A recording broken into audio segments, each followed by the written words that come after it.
Tahun hijrah ambil daripada Nabi hijrah. Kita kena campur 1438 dengan 13 tahun Nabi berada di Mekah. Maksudnya 1438 campur dengan 13 tahun ialah 1451. Menunjukkan tuan-tuan, tahun yang tinggal untuk berlakunya 10 tanda kiamat ialah 49 tahun. Sebenarnya tuan-tuan, Imam Sayyuti dia ambil satu hadis Nabi, walaupun hadis ini dikatakan dhaif, tapi ada ulama hadis mengangkatkan hadis ini kepada Hasan li ghairihi. Dia kata apa? Di antara tanda akhir zaman nanti, manusia itu mengalami 5 fasa. Fasa pertama ialah fasa nubuwah, fasa Nabi SAW. Fasa Nabi SAW telah habis bila Nabi meninggal. Kemudian lahir fasa kedua. Fasa kedua ialah fasa khalifah Islamiyah, khalifah, iaitu daripada Sayyidina Abu Bakar, Sayyidina Umar, Sayyidina Osman dan Sayyidina Ali. Lepas Sayyidina Ali, khalifah Islamiyah dah habis. Tuan-tuan, naik khalifah Muawiyah bin Abi Sufyan. Itu dia tak sebut sebagai khalifah yang mewarisi daripada Nabi SAW. Itu fasa yang kedua. Fasa yang ketiga ialah fasa khalifah yang melantik akan anak sebagai waris, iaitu zaman yang disebut 3 dinasti, iaitu dinasti Umayyah, dinasti Abbasiyah dan dinasti terakhir namanya dinasti Uthmaniyah. Tuan-tuan, dinasti Umayyah habis, tuan-tuan. Abbasiyah habis. Umayyah di Damsyik, kota dia. Abbasiyah di Kufah. Uthmaniyah di mana? Di Istanbul. Dinasti Uthmaniyah ni tuan-tuan berakhir apabila jatuhnya kerajaan terakhir, kerajaan Murad, Sultan Murad yang kedua, diganti oleh seorang diktator namanya Mustafa Kamal Atatürk. Bila diganti, jatuh 1924 tuan-tuan, jatuhnya kerajaan khilafah Islamiyah. Itu fasa yang ketiga. Selepas daripada khilafah Islamiyah ini, yang melantik akan anak-anak ni, kemudian akan datang fasa yang keempat. Fasa keempat itu disebut, yang sekarang disebut demokrasi, iaitu umat Islam memerintah bukan menguasai dunia, tetapi memerintah menguasai akan negara-negara tertentu. Sekaranglah ini fasa yang keempat. Fasa keempat ni akan jatuh dan dia akan ganti tuan-tuan. Fasa akhir zaman ialah khilafah Islamiyah akan naik semula. Yakin tuan-tuan, khilafah Islamiyah, pemerintahan Islam akan naik semula seperti mana Nabi sebut. Walaupun ada dikatakan hadis ini dhaif, tapi ada yang mengangkat hadis ini kepada Hasan li ghairihi. Tuan-tuan, kita melalui fasa ini. Saya melihat tuan-tuan, sekarang dunia Islam, kalau dulu ramai kalau kuliah-kuliah orang yang berumur, tapi sekarang ni tuan-tuan, kuliah-kuliah agama kebanyakan yang hadir adalah anak-anak muda. Menunjukkan fasa ini akan berakhir dan fasa Islam akan naik. Saya baru balik daripada Uzbek. Sampai di Uzbek tuan-tuan, kami ni orang Islam, orang Malaysia, pergi sana nak cakap lah bab Islam, macam dakwah lah. Tiba-tiba ada penguasa di sana bagi tahu kami, kalau cakap Islam di Uzbek kami tangkap. Saya kata kenapa? Kami 95% Islam. Kenapa nak cakap Islam kepada kami? Saya kata tak ada, Islam ni saya tengok orang Uzbek tak beramal. Dia kata kenapa nak dakwah Islam kepada kami, sedangkan kami ada Imam Tirmizi, kami ada Imam Abu Laith As-Samarqandi yang menulis kitab Tanbihul Ghafilin, kami ada Imam Bukhari, kami ada Hutsam bin Abdul Muttalib bin Abi Talib, iaitu sepupu Nabi. Kami ada Utaibah bin Muslim yang membuka akan Samarkand. Kenapa kamu yang datang Malaysia, kamu tak ada siapa pun, dia kata, tapi kami ada ulama hebat, kenapa nak dakwah kami? Saya kata kat dia simple lah. Orang Uzbek dia ada memang hebat-hebat, walaupun ada hebat-hebat ulama-ulama, tapi Islam tak ada kat kamu. Kami ni tak ada ulama hebat, tapi Islam ada pada kami. Dia senyap tuan-tuan. Kenapa ustaz kata macam tu? Saya kata saya tengok kebanyakan wanita yang ada di sini tidak menutup aurat, yang lelaki tak semayang. Lalu dia bawa saya, betul ustaz, jom kita pergi satu masjid daerah dekat Samarkand. Saya pun pergilah, tengok-tengok tuan-tuan, Yang sembahyang Zuhur pada hari itu semua anak muda. Anak muda semua. Yang di luar tuan-tuan dengar azan, tua-tua tapi tak sembahyang. Saya kata, kenapa yang tua-tua di luar tak sembahyang? Dia kata, kami melalui 3 fasa. Fasa macam mana? Fasa iaitu orang yang duduk di zaman kerajaan Rusia. Mereka ni nak amal Islam tak boleh. Baca Fatihah kena tangkap.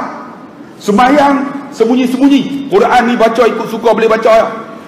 Zaman ni, inilah yang ada di luar sana dia. Yang tua-tua ni zaman Rusia. Mereka ni nampak aja Islam tapi tak ada Islam. Kemudian kami merdeka ada 2. Zaman merdeka, zaman selepas merdeka. Maksudnya 2 fasa. Yang ini ni mereka datang tetapi mereka cukup takut nak cakap bahasa Islam. Dan mereka ni tak faham Islam. Ini generasi yang kedua. Dia kata sekarang generasi ialah generasi ketiga. Ini anak muda dia kata. Anak muda ni nak kepada agama. Saya tengok-tengok, ya Allah, dalam masjid tu tuan-tuan, anak muda sembahyang Zuhur punya ramai. Habis sembahyang Zuhur, tengok-tengok ada seorang imam bagi tazkirah. Imam ni cakap Uzbek, tapi dia baca Quran tu nampak macam jihad. Kita fahamlah ayat Quran tu tentang jihad. Dia cakap 15 minit tau, semangat, tom. Habis tuan-tuan kuliah, orang pakat salam dengan dia. Saya pergi jumpa serapan besar ni. Sampai-sampai, ya akhi, takallam Arabi? Saya dah cakap Arab tak? Naam, dia kata. Aina tata'allam hadha al-lughah? Kamu cakap Arab ni, kamu belajar di mana? Fil Madinah. Aku belajar di Madinah. Rupanya ulama besar. Kemudian dia kata, anta min? Kamu dari mana? Ana min Malaysia. Malaysia kathirul ulama, dia kata, wal fuqaha. Banyak ulama-ulama di sana. Kemudian dia angkat jubah dia. Dia angkat jubah dia tuan-tuan, ada baju di dalam. Dia selok baju dia. Selok, tengok di perut dia ada 5 lubang. 5 lubang. Saya tengok, Masya Allah, kes. Kenapa? Dia bagi tahu, dia kata, saya bercakap tentang agama di Uzbek. Di Uzbek tak boleh cakap bab agama. Agama siapa nak anut, tak nak anut pun sudah. Nak semayang, tak mau semayang pun sudah. Saya faham agama, saya cakap bab agama. Pagi subuh saya cakap agama. Saya balik-balik sampai di rumah, tiba-tiba pintu rumah saya diketuk orang. Saya buka pintu. Depan saya seorang, dia kata lelaki memakai topi, menikam perut saya sehingga 5 tikaman. Saya jatuh, saya yakin saya mati. Tiba-tiba orang angkat ni, yang cedera ni, saya ni bawa pergi hospital. Dengan izin Allah, saya selamat. Bila saya selamat, alhamdulillah, dalam hati saya, apa nak jadi pun, aku kena teruskan agama ini. Aku dah kena tikam dah. Allah selamat aku. Sekarang dia kata, semua takut dengan saya. Tu masuk dengan kerajaan Uzbek. Tak berani dengan dia. Dia ceramah, siapa tak berani? Orang tikam dia tak mati. Tuan-tuan, anak muda penuh dalam masjid. Semata-mata apa? Nak dengar kuliah dia. Menunjukkan bahawa Uzbek akan bangun semula dengan generasi Islam. Tuan-tuan tunggu. Dan begitu juga sekarang ni tuan-tuan tengok, masa terakhirnya dekat dah. Sangat dekat sangat dah untuk berlakunya kiamat. Ada orang kata, betul ke Ustaz? Betul bang. Saya baru balik daripada Palestin. Kami pergi, tuan-tuan, pergi Palestin. Tuan-tuan tengok dalam satu hadis, Nabi kata apa?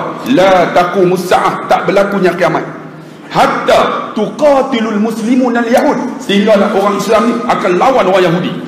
Hatta wara al-yahud min hajar wa sajar, sehinggalah orang Yahudi ni akan sembunyi di sebalik batu dan kayu. Yaqulul hajar wa sajar, batu dan kayu akan bercakap, hadza yahudiyun warai faqtuluh, ini Yahudi bersembunyi di sebalikku, bunuh dia. Illa sajaratul gharqad, kecuali satu pokok nama gharqad, sajaratul yahud, pokok Yahudi. Saya pergi Palestin tuan-tuan 3 kali dah. Rupa-rupanya sampai di namanya Tel Aviv. Ibu negara yang kata Israel, sebenarnya itu Palestin.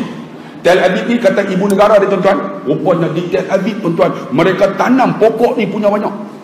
Sebab mereka membaca hadis. Penuh pokok ni, termasuk dekat kubur Nabi Daud AS. Nak masuk tu ada pokok ni. Pokok tu memang rimbun tuan-tuan. Kalau masuk dalam pokok tu memang tak nampak. Dan Yahudi sekarang membaca hadis tuan-tuan, dan mereka menanam pokok ni cukup banyak. Dan satu lagi Nabi kata, tidak berlakunya kiamat sehingga akan keluar Dajjal. Dan Dajjal ni akan keluar bila 2 perkara berlaku. Pertama dia kata, satu kebun dekat dengan Jordan, saya lupa nama kebun tu, kebun kurma ini akan mengering pokoknya. Tuan-tuan, kami bawa balik daripada Jordan. Rupa-rupanya orang Jordan bagi tahu kebun yang Nabi sebut itu, pokok kurma ini telah pun kering tuan-tuan selama 6 tahun. 6 tahun dah. Tahun ini kalau kering juga mati pokok. Dan satu lagi, dalam hadis Nabi kata apa? Tidak akan keluarnya Dajjal sehinggalah tuan-tuan Tasik Tabariyah di Palestin akan menyusut.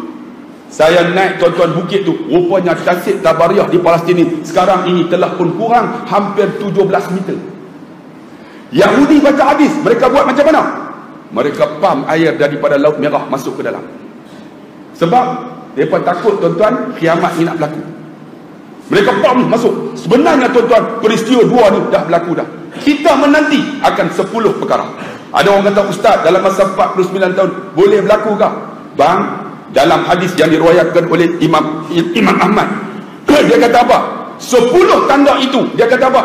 Fa'in yaqta'a sif, seperti mana buah tasbih. Ada tak buah tasbih?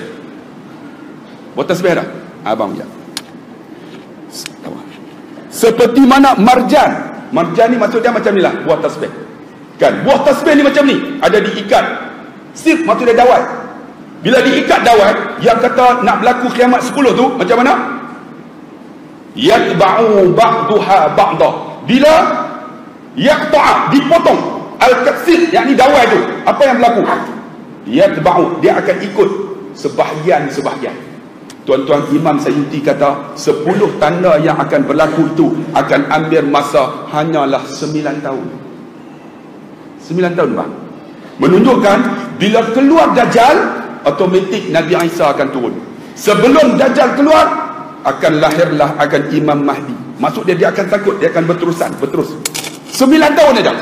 Imam Sayyuti kata, keluar Nabi, Imam Mahdi, Dajjal akan lahir. Sebab tu Yahudi sekarang tuan-tuan, kalau tuan-tuan pergi dekat Kubah Sakra, dekat Baitul Laham tu, tuan-tuan akan masuk satu lubang tuan-tuan akan tengok mereka menanam kubur-kubur orang Yahudi, semua mengarah lubang tersebut. Kerana apa? Menanti akan kedatangan Dajjal. Memang mereka duk baca hadis, tapi kita tak baca. Kenapa saya sebut benda ni tuan-tuan? Kerana nak bagi tahu bahawa kiamat ni akan dekat dah. Dekat dah kiamat ni. Apa perlu kita buat? Hampir kiamat akan keluar Imam Mahdi. Kata Nabi SAW, apabila penternak mereka itu akan menjadi kaya dan membina bangunan-bangunan tinggi. Lalu sahabat tanya, ya Rasulullah, man ya Rasulullah, siapa mereka? Lalu Nabi kata, mereka lah orang Arab. Arab dulu tuan-tuan penternak, bukan ada apa pun. Allah timbulkan minyak. Dengan izin Allah tuan-tuan, sekarang mereka membina bangunan-bangunan tinggi. Di antara bangunan tertinggi di mana? Di Dubai. Sekarang ni tuan-tuan, satu lagi bangunan tertinggi sedang dibina di Arab Saudi. 1.2 kilometer dengan kosnya hampir 400 trilion oleh orang Arab. Namanya apa? Bapak dia Talal apa tau? 1.2, menunjukkan mereka dulu ni penternak, pembela kambing, belah unta, bina bangunan. Menunjukkan kiamat dah hampir. Apa perlu kita buat? Kita sebut kiamat ni, bang, wa tazawwadu fa inna khairuz zadi taqwa. Berbekallah. Wahai tuan-tuan anak muda, alhamdulillah ramai malam ni, bang, bekal bang. Sediakan bekal untuk kita. Apa bekal tu? Bekal yang kita nak buat adalah ibadat yang kita buat. Bila ibadat kita buat, mesti ahsanu amala, buat seelok-eloknya. Bukan sembahyang semata sembahyang, buat seelok-eloknya. Sebelum saya nak uraikan, ada satu kereta QTE 2187. Tolong alih kenderaan anda. WB 1568Q. Tolong alih juga kenderaan anda. Tadi saya masuk tu, nak masuk tak boleh, ada kenderaan. WB 1568Q, QTE 2187. Bukan alih lah, balik terus lah. Alih pun tak jadi lah tuan-tuan. Ini tuan-tuan yang dikasihi oleh rahmat Allah. Kita watazawwadu, berbekal. Apa bekal kita? Sembahyang bagi elok. Ni adik-adik kita ni, kita dah mula sembahyang. Alhamdulillah, rupa-rupanya tuan-tuan kita nampak ramai sembahyang. Rupanya yang di luar tak sembahyang punya ramai. Kita dah nampak hebat bang. Ni saya dapat mesej ni setiap hari. Macam 2 hari, 3 hari lepas datang seorang tuan-tuan umur 41 tahun. Ni pakai tungkat. Dia masuk, dia peluk saya, dia menangis di rumah saya. Saya kata, abang kenapa menangis? Ustaz, dia kata, boleh saya masuk dalam rumah Ustaz? Syaitan masuk lah. Kan, kita pun masuk. Tapi masuk pun tak ada air, saya kata. Air tak ada, saya kata. Takkan nak bagi minum kan. Dia pun duduk. Syaitan ada apa masalah? Ustaz, dia kata, saya umur 16 tahun, Tuhan bagi slip disk. Bila saya sakit Ustaz, saya marah ke Allah. Start daripada umur 16 tahun, saya tak semayang. Sampai umur 41 tahun, tak semayang. Saya kata, semayang Jumaat. Semayang tak? Saya pergi Ustaz, saya pergi dengan ayah mertua saya. Saya masuk tandas, saya duduk dalam tandas sampai habis Jumaat. Saya tak semayang Ustaz. Ustaz, saya marah dekat Allah. Ketika umur saya 22 tahun, Tuhan bagi saya kencing manis. Sekarang buah pinggang saya tak fungsi. Saya marah dekat Allah. Allah tak adil, dia kata, bagi saya sakit. Sedangkan saya muda lagi. Saya tengok dia. Abang sakit umur berapa? 16 tahun. Abang sihat 16 tahun. Abang sakit tulang belakang, tapi mulut abang boleh makan. Mata abang boleh melihat. Kalaulah Tuhan butakan mata abang, abang rasa macam mana? Tak tahulah Ustaz. Kalau mulut tak boleh makan, rasa macam mana? Tak tahulah Ustaz. Tengok nikmat Tuhan bagi, itu baru dua. Tak masuk lagi tangan kaki. Banyak nikmat Tuhan bagi, abang tak bersyukur tak? Dia pun tunduk kepala. Bang, sembahyang ni bukan untuk Allah. Sembahyang ni untuk abang, untuk bekal abang di akhirat. Dia pun menangis. Menangis. Bila menangis, saya kata, abang balik sembahyang. Nak sembahyang apa Ustaz? Saya tak tahu nak sembahyang. Menunjukkan tuan-tuan duduk di Nasah hebat tak? Rupanya di luar sana, orang tak sembahyang ramai lagi bang. Yang tak tahu sembahyang apa tak? Sebab tu kita yang tahu sembahyang ni bang, kena doa, banyak-banyak doa ini. Allahumma rabbana la tuzigh qulubana ba'da idh hadaitana wa hab lana min ladunka rahmah innaka antal wahhab. Minta tuan-tuan supaya Allah kekalkan hidayah kat kita bang. Sebab Tuhan dah buka pintu hidayah untuk kita. Ni doa juga tu. Orang yang luar tu, yang tak dapat lagi hidayah tu, jangan duk kata aku semayang aku jamin surga. Yang tak semayang ni lantak dia. Bang, perelok amalan kita. Kalau boleh lah saya nak tegur sikit lah. Dalam kuliah selalu ada. Yang semayang ni saya tengok okey, duduk depan tadi. Takbir okey. Allahu akbar. Bang, jangan buat dua kali. Sebab kalau tuan-tuan baca dalam Muwatul Musalli, kalau boleh takbir tu jangan dua kali. Bila dua kali, was-was. Kita buat semayang ni, ahsanu amala, bagi elok. Bagi yakin betul-betul, aku nak semayang ni. Jangan datang yang lain. Sekali cukup. Allahu akbar. Dia. Kita ni tuan-tuan duk mengaji kitab lama, duk mengaji bang, mesti ada qasad, mesti ada ta'arud, mesti ada ta'in. Saja aku semayang maghrib 3 rakaat mengikut imam kerana Allah Ta'ala, tu yang kita jadi Allah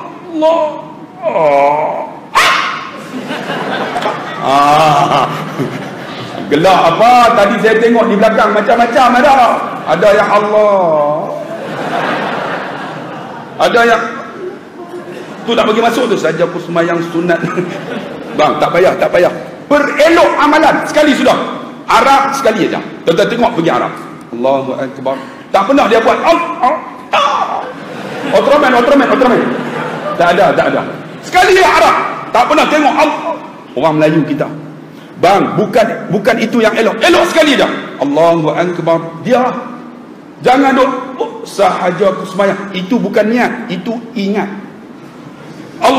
Saja aku semayang maghrib 3 rakaat. Itu ingat, niat ni.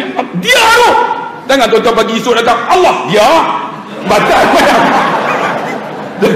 Perelok amalan.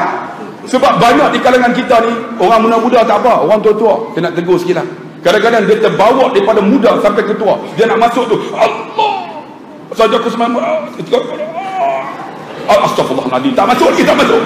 Bang, bila datang sembahyang berjemaah, buat macam tu, dia mengganggu jiran sebelah. Jiran sebelah diganggu. Bila kita Allahu akbar, dia Allah, kita ada Allah di tangan kita. Ganggu bang. Allahu akbar. Sudah, saya pernah tuan-tuan cerita. Yang tu lagi ni, kita ni orang perempuan tak apa. Tak pernah jumpa orang perempuan semayang, dia orang angkat dalam kain jelekung. Tak ada. Orang perempuan sekali dia Allahu akbar. Pernah tak jumpa makcik? Orang perempuan angkat. Orang lelaki bang, ahsanu amalah, perelok amalah. Ini akan dihitung di sisi Allah Subhanahu wa taala. Ahsanu amalah, angkat sekali ya. Allahu akbar. Tengok tempat sujud. Jangan tengok macam-macam. Bismillahirrahmanirrahim. Alhamdulillahirabbil. Makruh. Satu lagi sembahyang, perelok amalan. Jangan pejam mata. Makruh pejam mata. Bismillahirrahmanirrahim. Kecuali imam dia nak ingat surah. Tak apa, imam dia pejam mata tak apa. Saya pernah jadi imam tuan-tuan. Kan kita ni Ramadan, kita nak baca ni, tuan-tuan ambil berkat, dengar dapat pahala. Saya pernah jadi imam sembahyang subuh. Jadi kita baca surah Sajadah, kan? Alif Lam Mim. Baca sampai dekat sujud lah. Allahu Akbar, sujud naik. Tatajafa junubuhum. Lupa. Kita pun ingat belakang ni mesti tegur. Tatajafa junubuhum. Anil tu tak keluar. Tatajafa junubuhum. Tiba-tiba ada seorang tegur. Tapi tegur tak membantu. Qul huwallahu ahad. Allahus samad. Saya dengar-dengar, korang ajar. Dalam hati dia mesti, kalau tak boleh baca panjang, Qul huwallah dah weh. Aduh, mesti dia kata, aku nak pergi sembahyang, aku nak pergi kerja ni cepat sikit. Tegur tapi tak bantu, tuan-tuan. Sebab tu tuan-tuan yang dikasih, kita perelok. Orang baca, tuan-tuan sedar, kita dengar dapat pahala. Dengar elok, jangan pejam mata, makruh. Ini pejam mata. Bila pejam mata, apa yang lupa akan ingat. Betul tak? Bismillahirrahmanirrahim. Kaitan kunci tak? Allah, lupa. Ada tu imam, tuan-tuan, dekat kampung saya. Dia balik ke saya, tuan-tuan. Dia beli kereta Honda Civic. Dia parking kat imam. Rupanya dia lupa kunci. Bismillahirrahmanirrahim. Baca sedap lah. Tiba-tiba teringat, kunci lupa. Dia orang masuk dalam poket tu. Tut. Oh, kami dengar, loh, Pak Imam kunci. Pak Imam pun teruk. Ahsanu amala. Terelok amalan. Angkat Allahu Akbar. Tengok tempat sujud. Jangan tengok mengata makruh. Jangan pejam makruh. Buat amalan bagi elok bang. Sembahyang ni tuan-tuan, yang akan dihitung yang pertama ialah solat. Sebab tu buat bagi elok. Tengok tempat sujud. Jangan takbir banyak kali. Sekali sudah Allahu Akbar. Kalau Imam Hanafi, tuan-tuan, dia kira masuk tu takbir, dia kira dah. Sebab bertolak daripada rumah nak datang masjid, memang nak sembahyang maghrib. Allahu Akbar. Dia jadi sekali sudah Allahu Akbar. Tengok tempat sujud, baca elok-elok di hadapan Allah. Alhamdulillahi Rabbil Alamin Ar-Rahmanir Rahim. Baca elok. Jangan mulut herot. Sebab kita bercakap dengan Allah. Ni ada orang kan bila dengar amin,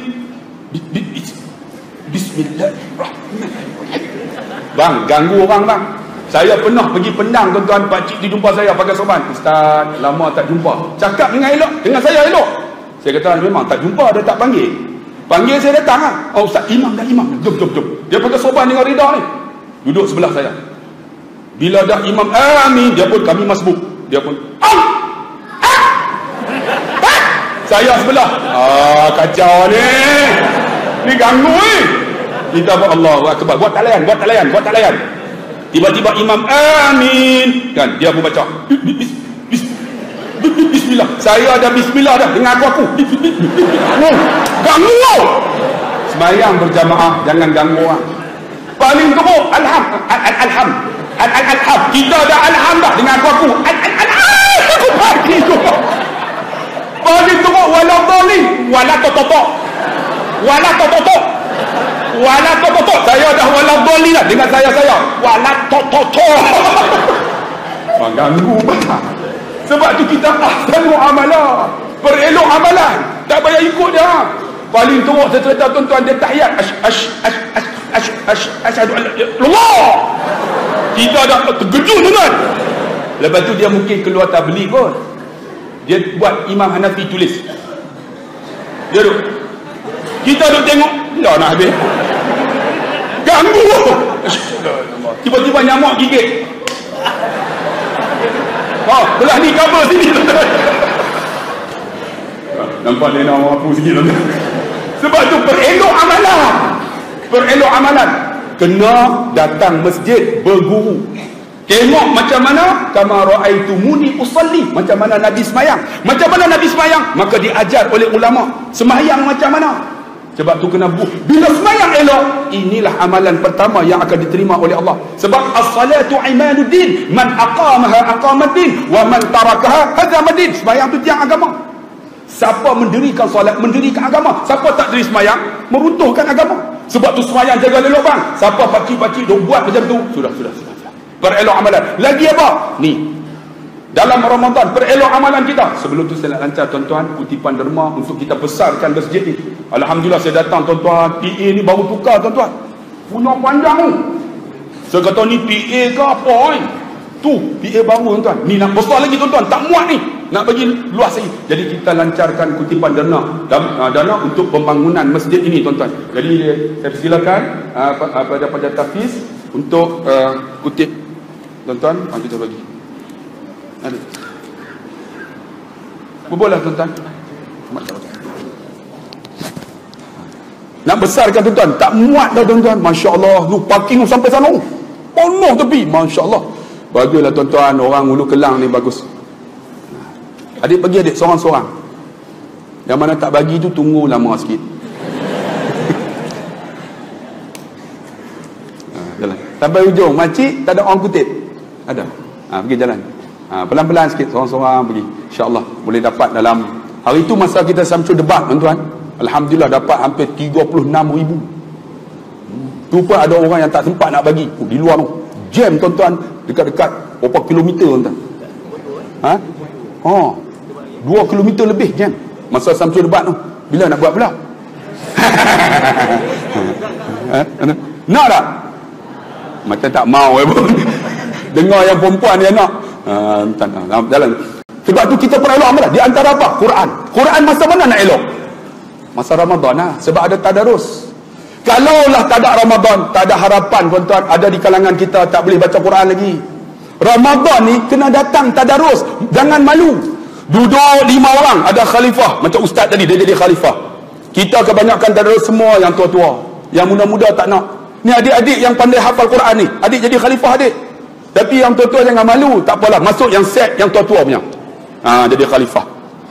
Kalau budak-budak tegur, kita marah. Saya ingatlah kan, jadi khalifah ni duduk ni semua yang tua-tua 60 ke atas. Pakcik tu dia 60 tahun, dia nak ubah susah dan tuan. Wala qada qala kanal in. Saya kata pakcik, tak betul pakcik. Dia kata aku lama baca dah, dia kata. Kita pun okey baca. Kita tak tegur, orang lain tegur. Dia kata apa? Aku baca yang semua tegur. Tadi hampa baca aku tak tegur pun, dia kata. Dah dia baca tak betul, orang tegur. Lah kali dia tutup, dia pergi duduk seorang-seorang. Tak ada siapa tegur. Betul semua, dia kata. Puas tuan-tuan. Sebab tu kita perbetulkan Quran ni. Sebab ahsanu amala, perelok amalan. Kalau boleh tuan-tuan ni kita baca Quran. Kalau tak boleh, malu, baca di rumah. Saya sebut dalam YouTube. Baca di rumah, duduk jadi khalifah. Isteri kita, anak kita. Ayah jadi khalifah. Mat baca. Mat membacalah. A'udzubillahi minasyaitanirrajim. Sedap tu. Bismillahirrahmanirrahim. Okey. Mat. Fakulama keluar. Ayah dia kata bukan fakulama, fakulamima. Ada fakulama tak ada dalam Quran. Faku baru pun tak ada. Teruk engkau ni, teruk. Minah baca. Bismillahirrahmanirrahim. Sedaplah tu. Bismillah. Suami tu. Isteriku. Roti lama lah. Roti lama ada dalam Quran. Roti lama yatafajjaru ada. Dia kata apa roti lama, paku baru? Tak betul. Tengok abah baca. Kamu tengok dapat pahala. Jadi tak payah aku baca, tengok. Dia pun A'udzubillahi minasyaitanirrajim. Isteri dengar, suamiku. Sedap baca. Bismillahirrahmanirrahim. Isteri tu, ya ayyuhallazi, dia berhenti. Alif min nun waw. Patah balik. Ya ayyuhallazina amanu. Alif min nun waw. Anak kata, bapak, alif lagi belakang tu, mana aku tahu. Mentang-mentang lah bapak mengusi JKK. Nampak tuan nak lena merapu. Bukan dia betul sangat, lena tuan. Sebab tu tuan-tuan, kenapa betulkan Quran? Masa mana? Ramadan. Ahsanu amala, perelok amalan. Macam mana nak buat? Quran baca betul. Quran yang betul inilah yang akan dilihat oleh Allah, yang disebut oleh Nabi, sesiapa yang membaca Quran, Quran itu akan menjadi syafaat kepada dia di akhirat. Syarat dia macam mana? Perelok amalan. Perelokkan Quran kita, mesti ada guru. Kita kena syafawi, kita kena ni. Baca, dengar, tengok macam mana mulut keluar huruf alham. Jangan alhamdulillah. Dia tengok macam-macam nak buat. Ramadan. Lagi tuan-tuan, alhamdulillah Ramadan ni kalau boleh kita semua alhamdulillah puasa. Tapi ada orang puasa tak semayang. Ingat, puasa tak semayang, sia-sia puasanya. Sembahyang jangan tinggal. Tapi puasa tu alhamdulillah tuan-tuan, dia membentuk diri kita. Perelokkan puasa kita. Jangan tengok benda yang maksiat. Jangan buat benda yang maksiat. Sebab apa? Sebab dalam Ramadan ni benda yang halal jadi haram. Betul tak? Benda yang halal haram. Cakotiau halal haram. Halal haram cakotiau halal. Tapi Ramadan haram. Bila halal adik? Bila? Syawal mampu hang.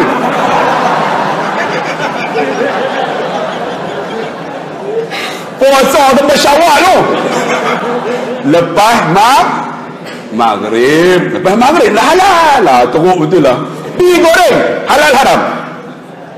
Halal. Ramadan halal. Halal ke haram? Haram. Bilanya halal? Pandai dah. Syawal lagi tunggu. Rokok halal haram? Halal ni halal haram. Rokok haram. Siapa kata halal? Rokok haram. Tapi nak isap juga lepas maghrib. Tetap haram. Jangan kata halal pula. Tapi orang isap rokok ni memang tegar lah. Katalah apa pun, dia buat dek lah. Saya pernah ceramah cerita dalam YouTube tuan. Ceramah ni hantam perokok, pam. Saya ingat dia orang mesti tak isap dah. Keluar dia isap depan pintu. Dia hembus dekat saya. Ustaz nak balik tak? Kita dah gengam lah. Abang, saya hentam tadi, abang tak rasa apa kah? Saya hati tegar, dia kata. Saya kata, abang tak rasa apa? Biasa dah Ustaz. Selalu Ustaz duk hentam. Saya dah biasa dah Ustaz. Saya kata, abang ni memang tegar betul lah. Tapi dia tahu Ustaz ceramah sedap lah, dia kata. Nanti datang lagi ya. Tu, tengok jemput lagi. Kalau duk hentam isap rokok. Rokok haram. Lepas maghrib, isap dah. Bersama isteri, halal ke haram? Halal ke haram? Halal ke haram? Haram. Hang kata apa? Haram tak? Halal. Hang tak kahwin lagi. Bersama isteri halal ke haram? Halal. Tapi Ramadan haram. Bila halalnya? Selepas lepas tarawih. Lepas maghrib dah.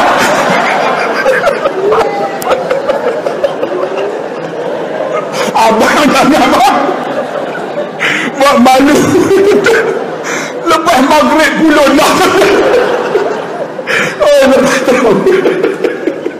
Tak apalah, lawa-lawa sikit. Tapi lepas tarawih jangan buka puasa. Allah, lawak sikit. Tidak tuan-tuan, lena. Allah, 40 minit dah tuan-tuan. Sebab tu kita perelok amalan kita tuan-tuan. Quran baca, alhamdulillah. Ramadan ni puasa, jaga elok-elok. Sebab ahsanu amala, perelok amalan. Lagi apa? Jangan lupa tuan-tuan, saya ingat kita ni hebat amalan, tetapi kalau kita derhaka dengan mak ayah kita, tak ada guna. Ingat, redallah redal walidain wa sakhatallah sakhatal walidain. Redha Allah terletak pada redha mak dan ayah kita. Derhakanya Allah, tuan-tuan, derhakanya kita kepada Allah sebab kita derhaka kepada mak ayah kita. Sebab tu tuan-tuan, Ramadan ni siapa ada mak ayah balik Kalau bergaduh, minta maaf dengan mak. Sebab apa? Sebab Allah mengampunkan dosa kita. Elok amalan kita, semayang elok, puasa elok, zakat keluar, sedekah bagi. Tiba-tiba mak ayah kita tak hormat, sia-sia tuan-tuan. Sebab apa? Sebab saya beritahu, mak ayah ni doa dia mustajab. Sebab tu siapa ada mak ayah, Ramadan ni balik, jumpa, cium tangan, cium pipi dah. Kemudian bagi tahu, mak, maafkan saya. Allah, hati seorang ayah cukup seronok. Tuan-tuan, balik jumpa mak, cium tangan. Adik cium nak tangan mak ayah? Mak sabung cium tak? Cium pipi tak? Cok. Cium. Jual bangun je. Macam mana cium tangan ayah? Bangun je. Saya ayah kamu lah. Okey. Cium. Oh, cium pipi?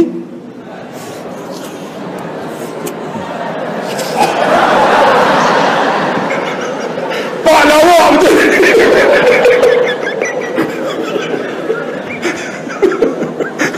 Dia ni selalu dia ikut ceramah saya, tuan-tuan. Ceramah saya semua dia hafal. Bagus dia. Allahu Akbar. Sebab tu tuan-tuan yang dikasih, sebab ada mak ayah bang, carilah keredaan mak ayah. InsyaAllah Allah bagi murah rezeki. Allah bagi segala-galanya. Saya cerita dalam YouTube, saya ada mak, saya ada ayah. Allah, ayah ni tuan-tuan nak cerita tak reti. Tapi ayah ni tuan-tuan, doa mustajab termasuk mak ayah kita. Sebab tu tuan-tuan, hari raya ni, siapa yang mak ayah tak ada, doa banyak-banyak untuk mak ayah kita. Tuan-tuan pernah dengar ada doa, ya Allah, aku ada seorang perempuan, ya Allah, masa hidup perempuan ini, ya Allah, dia mengandung aku selama 9 bulan 10 hari. Ketika dia mengandung aku, ya Allah, tak pernah jemu, ya Allah. Dia mengusapkan perutnya sambil berkata, ya Allah, kau jadilah anakku dalam kandungan ini anak yang saleh dan salihah. Pada ketika itu perempuan ini tak pernah mengenali lagi anak ini, dan dia tak tahu bahawa anak itu lelaki atau perempuan. Tetapi dalam hatinya, aku redha ya Allah kalau lahir nanti lelaki atau perempuan.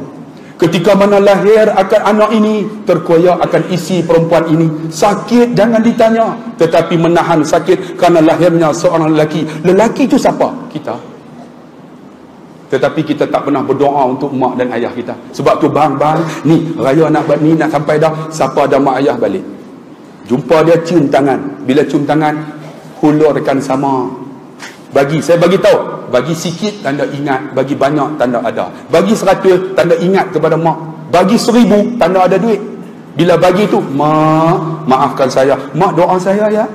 Doa mak mustajab. Saya cerita dalam YouTube kan, tuan-tuan duduk dengar. Saya duduk universiti, mak, saya nak periksa, saya telefon mak, ni nak periksa esok, tak tempat baca mak, susahlah mak doa. Mak saya terus doa dalam telefon, ya Allah, kau tolonglah dek tu budak-budak, bagi boleh jawab. Dia doa boleh jawab. Saya masuk bilik peperiksaan, dia orang letak kertas, semua boleh jawab. Haram tak betul? Sebab mak saya doa boleh jawab ya. Boleh jawab. Rupanya tak betul. Sepatutnya boleh jawab dan betul. Betul. Sebab tu jangan silap. Sebab tu wahai ibu dan ayah, jangan doa yang tak elok untuk mak, untuk anak-anak kita. Sebab doa ibu dan ayah mustajab. Sebab tu tuan-tuan yang dikasih, Ramadan akan berlalu. 15 dah kan. Sibuk-sibuk 15 nak habis dah. Orang yang alim tuan-tuan, yang dekat dengan Allah, bila datang penghujung Ramadan menangis mereka. Sebab air mata yang mengalir itu padam api neraka mereka. Tapi kita sampai penghujung Ramadan bukan menangis, seronok kita nak sambut raya. Sedangkan tuan-tuan, kita tak tahu raya ini, hari raya ini, raya yang terakhir untuk kita apa. Ada di kalangan kita yang duduk dalam masjid ni, sama-sama sembahyang tarawih, sama-sama sujud. Ramadan ni dia tak ada. Mungkin Ramadan ni kita pula bang. Sebab tu tuan-tuan, ahsanu amala, perelok amalan. Di antaranya apa tuan-tuan? Sembahyang dah elok, Quran dah boleh baca, Allahu Akbar, puasa dah elok, mak ayah dah elok. Jangan lupa tuan-tuan, doa banyak-banyak supaya kita jadi umat Nabi Muhammad SAW. Ya Allah, jadikan aku umat Nabi Muhammad. Kita bangun nanti bercahaya wajah kita ni. Sebab apa? Sebab wuduk yang kita ambil bercahaya. Maka Nabi kata, hadza ummati, itu umat aku. Seronok kita. Doa banyak-banyak. Macam mana nak doa banyak-banyak? Banyakkan selawat. Allahumma salli ala Sayyidina Muhammad. Saya cerita dalam YouTube kan, sahabat sayang Nabi bukan macam kita. Kita sayang Nabi, ingat Nabi, Allahumma salli ala Muhammad. Sahabat ni sayang Nabi, dia akan tengok wajah Nabi. Pergi tengok tu, seronok dah.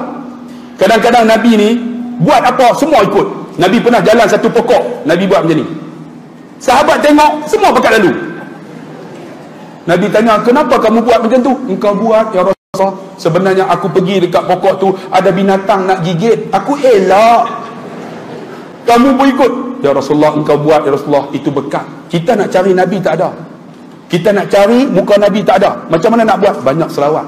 Man salla alayya salatan sallallahu biha alaiha asyarah. Ni sebab itu tuan-tuan, saya tengok tadi kita sembahyang. Alhamdulillah tuan-tuan, di Malaysia ada orang Arab datang. Dia puji. Dia kata, saya datang Malaysia, saya seronok. Dia kata, saya tengok orang Malaysia ni sembahyang, mereka tertib aja.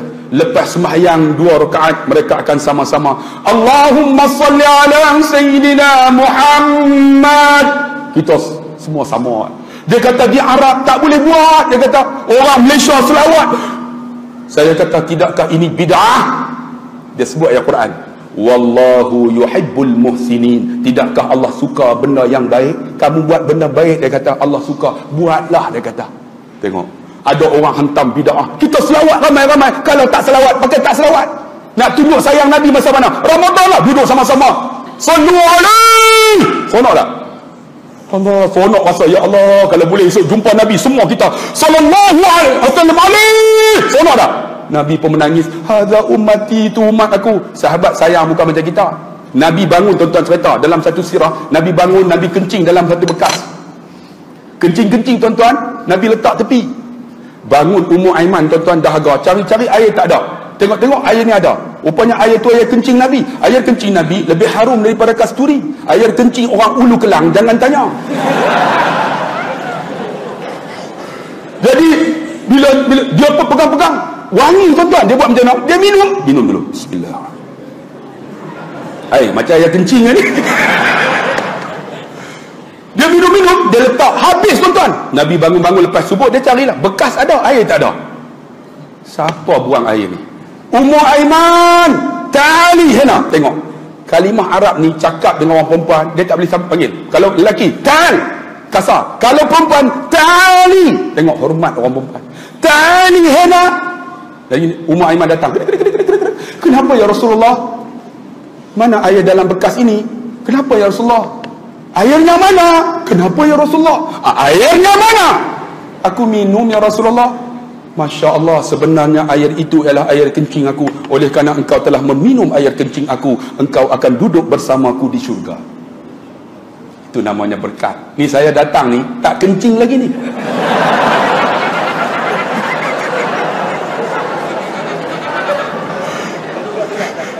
Mau minum? Kalau minum bukan berkat, mampu hebat.